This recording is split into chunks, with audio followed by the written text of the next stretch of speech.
Hi,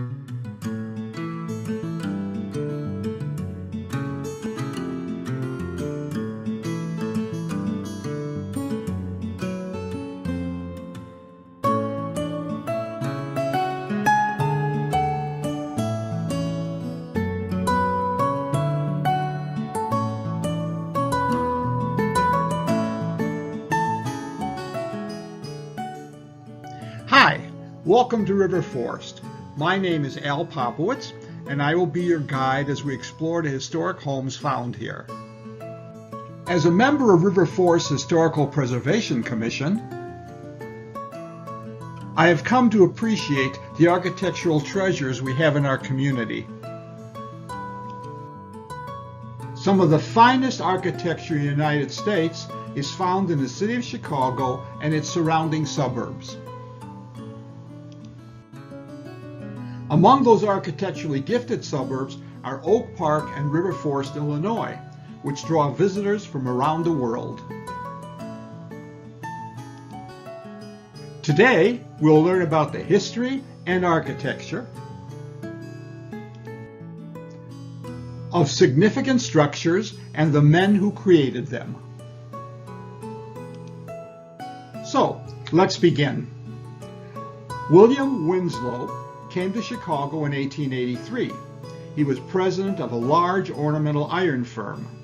Some of his most famous commissions were the rounded corner of the former Carson Perry Scott and Company and the elevator grills in the famous Rookery Building, both of which are located in downtown Chicago.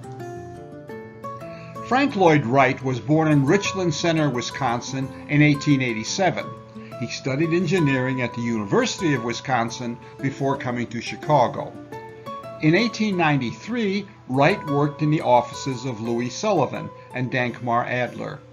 This residence was Wright's first major commission after he left his employers. The Winslow House is recognized as being the first Prairie School-style residence. By 1901, Wright had evolved his own original, early modern prairie style, which is characterized by low-pitched roofs, usually hipped with long horizontal line, overhanging eaves, and broad flat chimneys. There are four principal subtypes of this style. The Winslow House is an example of the hip roof, symmetrical front entry style. Here the roof projects strongly over the walls, the upper portion of which has Sullivan-esque tinted plaster ornamentation, the lower of Roman tapestry brick. The broad plain surfaces make the rich ornamentation above stand out. The perfect proportions and symmetry of the structure creates a harmonious whole. Here is a view of the Sullivan-esque ornamentation which covers the upper portion of the facade. Louis Sullivan, by the way, was one of the few influences Wright acknowledged in his own development as an architect. Sullivan developed a philosophy of architecture that formed the basis of the Prairie School style. He believed that each style of architecture should reflect the social forces of its own time, not previous times. Among his apprentices were Frank Lloyd Wright, George C. Emsley, William Purcell, and William Drummond, all of whom became significant architects in the Prairie School movement. A view of the entry door, on which we again see intricate design work. Pedestal urns are also a common feature of this style. These floral displays follow the Prairie School philosophy of amalgamating nature with architecture.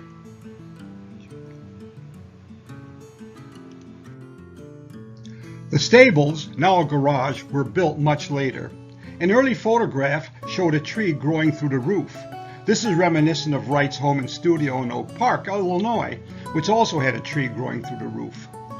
Following the Prairie School philosophy, Wright was loath to cut down trees and so incorporated them into his structures whenever he could. A final view. The Prairie School style is one of the few indigenous American styles. The style originated, reached its heyday, and faded during the early 20th century. That is, from 1900 to 1920.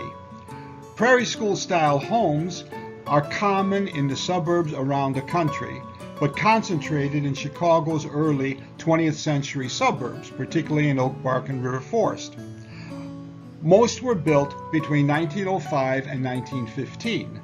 While the style quickly faded from fashion after the First World War, variations of this style were incorporated into many dwellings long after.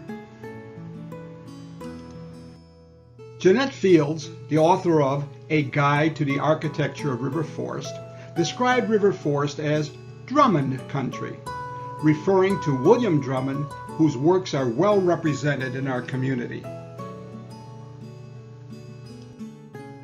The River Forest Public Library was opened on October 13, 1929. According to Ms. Fields, residents were immediately charmed by its spaciousness and separate juvenile and adult areas, each with their own fireplaces. Also by its steeply pitched ceilings and its homey ambience. William Drummond, 1876 to 1946, worked for Louis Sullivan before joining Frank Lloyd Wright in 1899. He remained with Wright until 1909, when he formed his own practice. Drummond showed a preference for clean, uncluttered facades with symmetrical window placement and crisp, angular forms. Drummond designed the two lamps on either side of the entrance. The lamps clearly show the influence of Wright.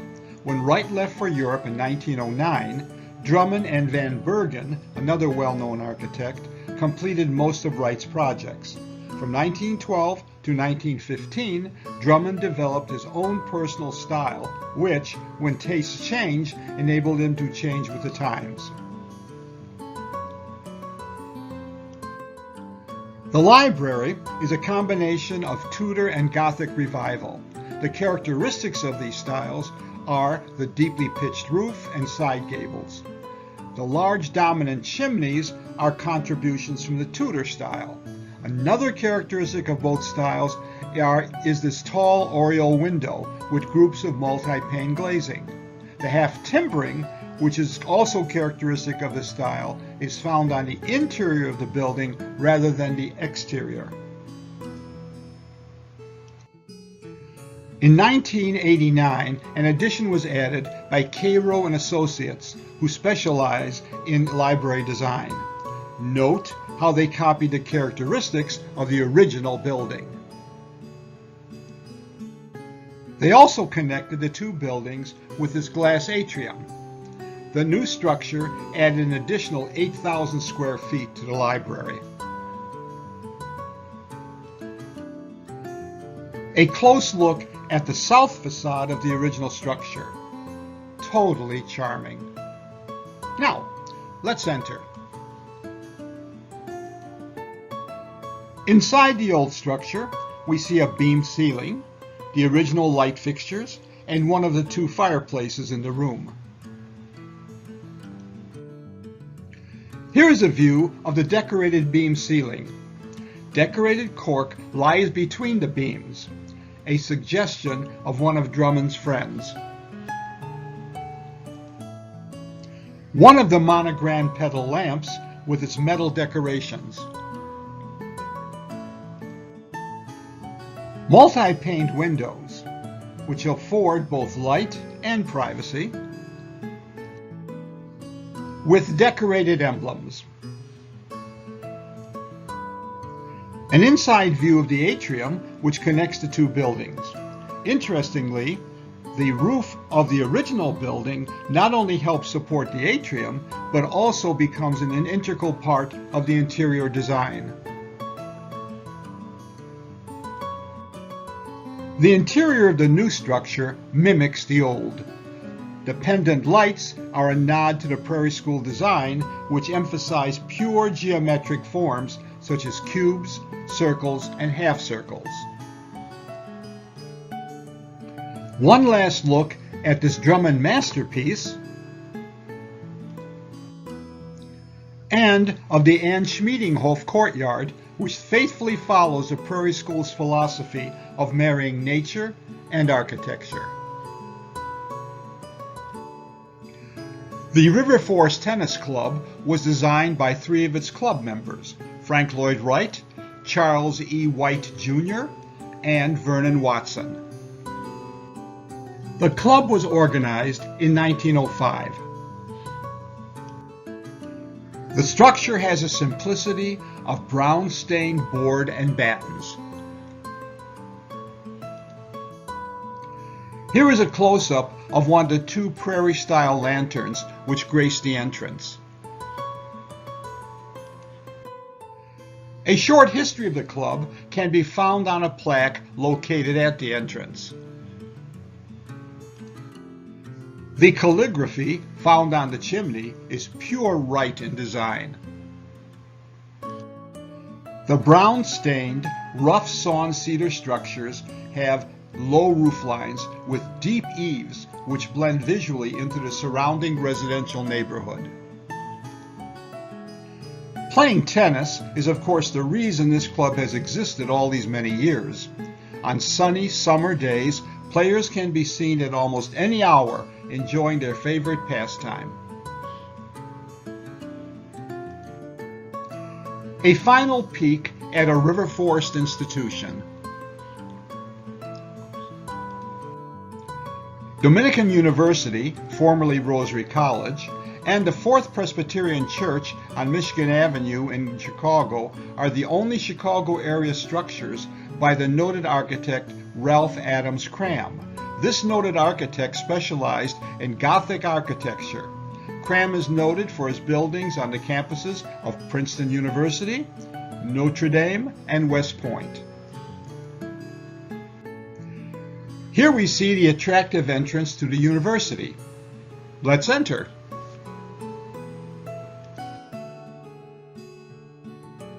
Rosary College was built by the Cinsawana Dominican sisters on a 30-acre wooded tract.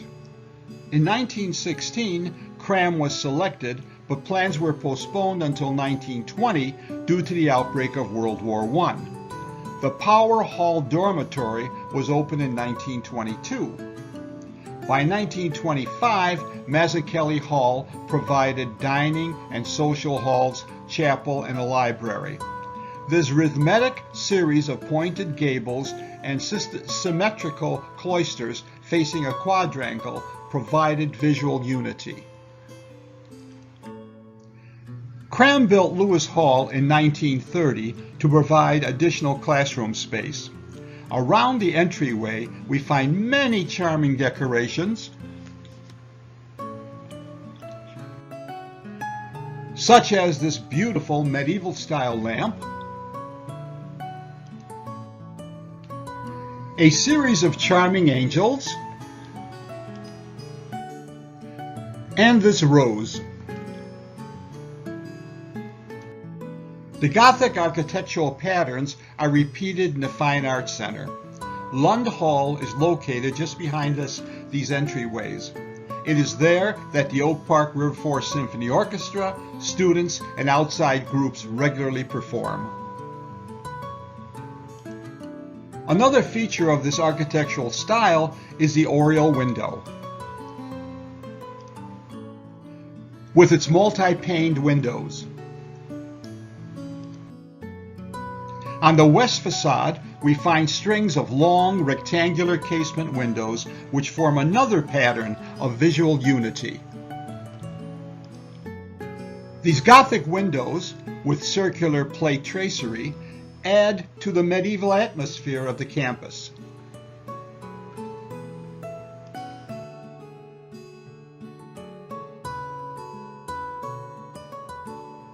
As does this door,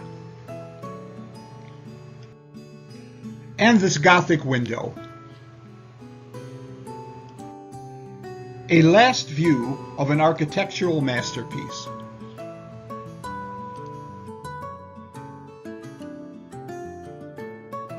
The architect of the Solomon Thatcher Jr. House is unknown. Solomon Thatcher Jr. built this yellow brick Italianate villa in 1874. The Italianate style was enormously popular from the 1850s until well into the 1880s. There were innumerable variations of this style. This particular structure has a mansard roof, which is borrowed from the Second Empire style. At its most elaborate, the Italianate house had a low roof or roofs, overhanging eaves with decorative brackets, an entrance tower, round-headed windows, arcaded porches, and balustraded balconies. Originally, this tower was four-sided with a window on each side to, quote, look for approaching visitors when the stagecoach horn or the train whistle blew, unquote. The Thatchers lived here until 1900. It was then occupied by their daughter, Mabel Thatcher Little, until 1918. As characteristic of the Italianate style, the windows and the doors are paired. Also note the decorated headings over the narrow, rounded windows. The veranda with its beautifully decorated supports. Note the brackets under the eaves and a cupola and a mansard roof. That is, the double-pitched roof with a steep lower slope. The sunlit annex on the first and second floors on the south end of the structure. Beautiful second floor paired windows with the fan windows above. A final view of the gracious whole.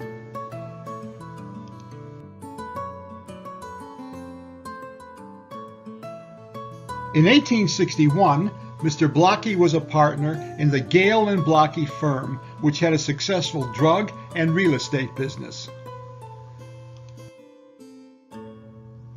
In 2014, John and Maureen Heekin received the River Forest Historic Preservation Commission's Restoration Award. They returned the exterior of the structure to its original design and condition by repairing or replacing the original architectural details and materials.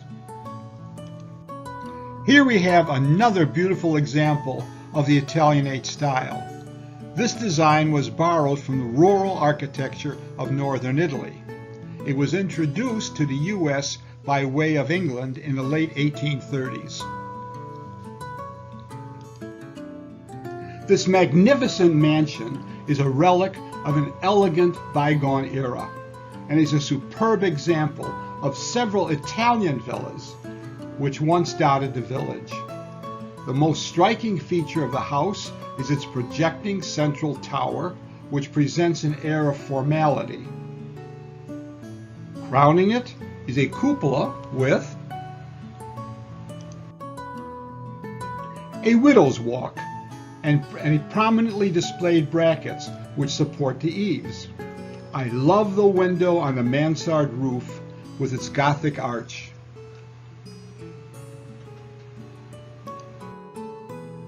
A close-up of the cupola. Isn't that stunning? The owners certainly deserve the recognition they received.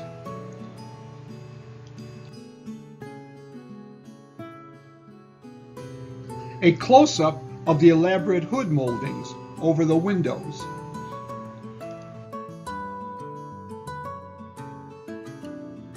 Another view of the mansard roof and its various styled windows.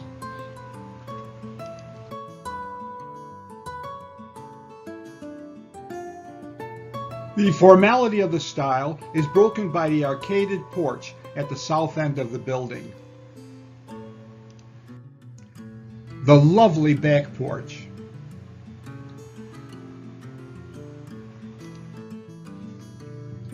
One last look at this magnificent structure.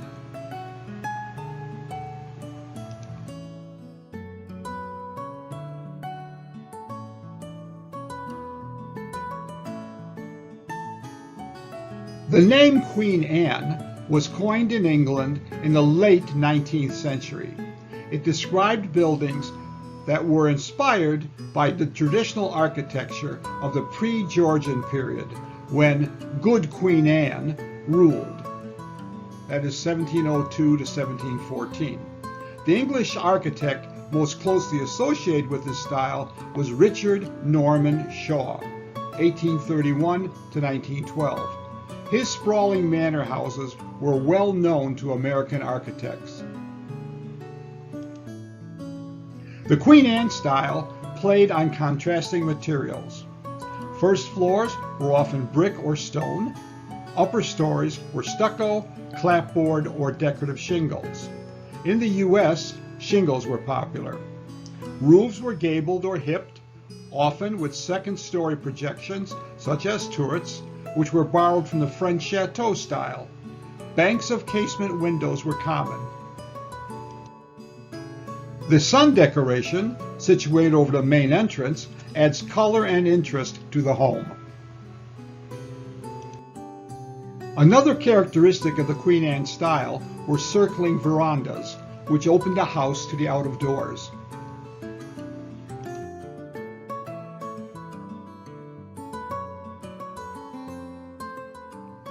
A close-up of the highly decorated porch with its spindled supports. Note the second and third stories where we see contrasting decorative shingles which add interest and beauty.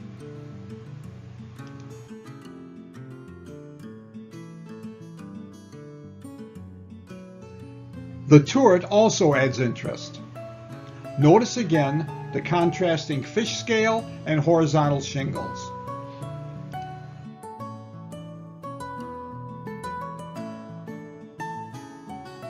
One last look at the stunning example of the Queen Anne style.